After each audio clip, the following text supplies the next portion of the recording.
Hello guys, welcome back to the channel. I hope you guys are doing great. Today we're comparing the Galaxy S21 Ultra versus the Galaxy S25 Ultra. So we're doing this comparison basically between these two flagship phones. Both phones are drastically different in price, but when they were new, they were both $1,000+ phones. So this is going to be a very interesting comparison because the S21 Ultra is now 4 years old. The S25 Ultra is only a few months old. And so today we're going to be talking about each of the aspects that makes a phone, whether or not you should consider upgrading or just to see how good the S21 Ultra stacks up against the brand new big dog. It's the old best versus the newest best. All right, so talking about the screen, the Galaxy S21 Ultra has a 6.8-inch screen, Super AMOLED curved display. It's edge to edge with a slight chin at the bottom, which may be a big deal for some people more than others. The Galaxy S25 Ultra, on the other hand, has a 6.9-inch Super AMOLED LTPO display. Both support 120 Hz refresh rate, so it is not going to be compromising in any way in that sense. The only difference is that the LTPO display actually allows it to go all the way down to 10 or 1 Hz per second. I don't remember which one it is. It helps save battery life on the S25 Ultra because it's dynamic and it's not 120 Hz when you're on a static image. The S25 Ultra has a near bezel-less display with a more rectangular look compared to the S21 Ultra. The S21 Ultra was the last of the Ultra phones, even though it was only the second generation Ultra phone, to have the actual curved corners, whereas the S22 Ultra and forward still keep that rectangular boxy note look. Now the color tones are slightly different. The S21 Ultra leans more into the purple pink and the S25 Ultra leans more into the green blue. They're both very bright, but the S25 Ultra seems a little more crisp and more legible when you are looking at small text. Both are still incredible displays. You can still enjoy all your media consumption, all your YouTube videos, all your movies. It's all going to be a stunning experience on both. The S21 Ultra really holds its own. It's still a very crisp display and it's a very enjoyable screen to watch content on. So moving on to the AI section of this video, obviously we cannot talk about the Galaxy S25 Ultra without talking about the AI features that were emphasized during its release. So Now Brief is basically a personalized daily summary, including your schedule, weather updates, and reminders, all in one place at the bottom of your lock screen. The Now bar is a very similar thing that stays more constantly on your lock screen because it offers shortcuts based off your current activities and generally keeping live updates on from certain apps that you choose. Then you have Gemini integration, and you also have, I guess, this new Gemini button. Basically what that is when you long press your power button, it activates Gemini. So when it comes to the creative tools of the AI and photo editing, you obviously have your sketch to image, which transforms your rough sketches into realistic images using AI. Obviously, it's still a little bit of a hit or miss. You have the generative AI, which basically helps with photo editing if you want to remove certain unwanted elements and generate that specific part that you want to fix. And you also have your age-old circle to search, which basically, I mean, everyone knows what that is. You can search up anything on your screen with a long press of your home button. A lot of these features are still only on the S25 Ultra. There's only select features of AI that are on the Galaxy S21 Ultra with the One UI 7 update. And basically what those are is the Now bar, which is still kind of shows you whether you're on Do Not Disturb or you have a timer on. It'll show up in that Now bar and kind of keep you updated on that. You also get your circle to search. You also get an enhanced eraser in your Photos app, so it is a lot more efficient. It's become a much more effective tool for photo editing, and you can still use your Galaxy S21 Ultra as a webcam. You can connect it to your PC or whatever and basically go from there, which is, I think, a really good thing. But again, it doesn't have all of the other features. There's no AI writing assist. There's no call screening or the AI answering tools. You still have the translator, which is pretty great. But again, it isn't going to have every feature, but it is cool that they still offer some of the newest AI features to a 4-year-old flagship phone. So that is something to keep in mind, that is if you want a ton of AI everywhere and personalized towards you, then I would suggest going with the S25 Ultra because it has all of the necessary hardware to really make that function. The S21 Ultra kind of just gives you the highlights of the AI features, and I think that's still a really good thing because you're not entirely missing out on everything. Moving on to the design, both phones have IP68 water and dust resistance. They both feature premium build materials. It really comes down to personal opinion when it comes to design. I like both of them. They both look stunning. One looks very professional business, which is the S21 Ultra. The other one looks like just pure class and elegance. Both look very nice. I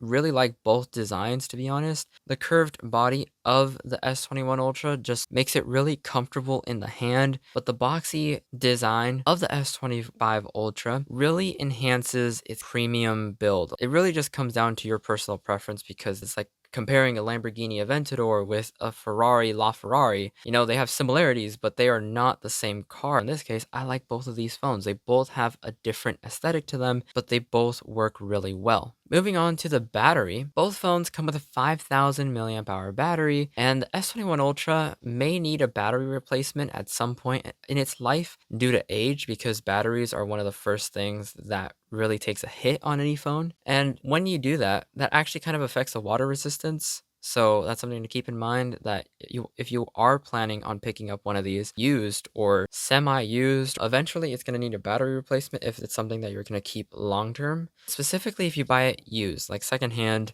that is going to be a thing where you might need to change the battery, but that's completely up to you on whether or not you want to do that. I would suggest sticking with new or open box if you are going to purchase one of these S21 Ultras because that's where you're going to get the best experience because the phones are still going to be relatively new and unused. For charging speeds, the S21 Ultra charges at a maximum of 25 watts, which is depressingly slow in this era of fast charging phones. The S25 Ultra, on the other hand, charges at 45 watts, which is still not great when you look at all the other Chinese phones that are charging faster and faster wireless charging. Their charging tech is on a whole nother level, but you know, S25 Ultra with 45 watts isn't too bad. It could be worse. Either way, you're still getting a really good experience. It's just that the S21 Ultra takes just a little bit longer to charge, so this is a phone that you would charge overnight rather than when you wake up in the morning. But both support wireless charging at 15 watts and reverse wireless charging at 4.5 watts. So it is going to be a very similar charging experience with the exception of cable charging, which is going to be a little bit faster on the S25 Ultra. When it comes to screen time, the S21 Ultra can get around 4 hours of screen on time, 5 hours, depending on how you use the phone. I use my S21 Ultra as my secondary phone, so not a lot of hours go onto this phone. And so I couldn't tell you with 100% how long this would last. I'm pretty sure it would still last the whole day because even with my usage, which I use it on a regular basis throughout the day, it lasts and I'm only on like 40% battery. This phone can last pretty much all day. The S25 Ultra, on the other hand, since it is new and it has better optimization for battery, it does last a whole day without an issue. In my mom's experience, the phone has lasted a day and then some, so I think that's incredibly impressive. For ports, we have the USB-C on both. They both lack headphone jacks and expandable storage. The S21 Ultra was the first flagship phone to not have expandable memory, but the S25 Ultra does have the S Pen slot, obviously without Bluetooth support, but better than having a case with an S Pen on the side like I do with my S21 Ultra. It does support the S Pen, it just doesn't have one built in. For the camera, we have the S25 Ultra with a 200 megapixel camera, which is quite substantially larger than the S21 Ultra's 108 megapixel lens, but honestly, don't be fooled by that because they both produce some great shots. Low light performance and AI enhancements are significantly better on the S25 Ultra, but both perform well in daylight. When it comes to moon shots, I actually will put some photos and videos for you guys to check out after this. The S21 Ultra produced better moon photos than the S25 Ultra, which is a bit strange, but I'll have you look at them. Take a look at the test photos and videos.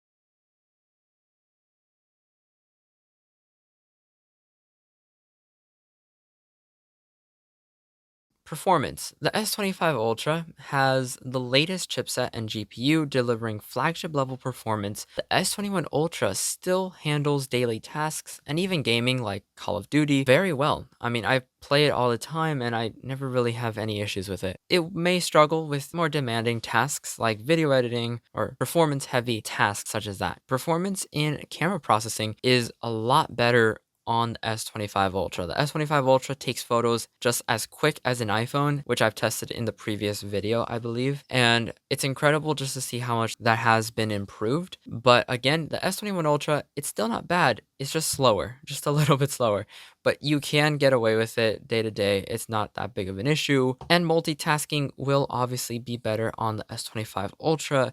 It has a lot of RAM and it has better software optimization. But the S21 Ultra still holds its own with 12 gigabytes of RAM, which is insane on this phone. And it actually holds quite a bit of apps, even heavy apps in the background, which I find very impressive and actually really helpful whenever I'm doing a lot of the work for the channel. In conclusion, if you're currently using an S21 Ultra, it's still a strong phone. I don't really recommend upgrading until maybe the S26. However, the S25 Ultra offers significant improvements in display clarity, camera tech, AI features, and just raw performance. If those features matter to you, the upgrade might be worth considering. But honestly, S21 Ultra is still an incredible phone. It runs out of software updates by the end of next year. This One UI 7 update that it has received a couple days ago will be its last Samsung update in terms of UI updates. And then from there, once the end of this year happens, so the end of 2025, it's officially cut off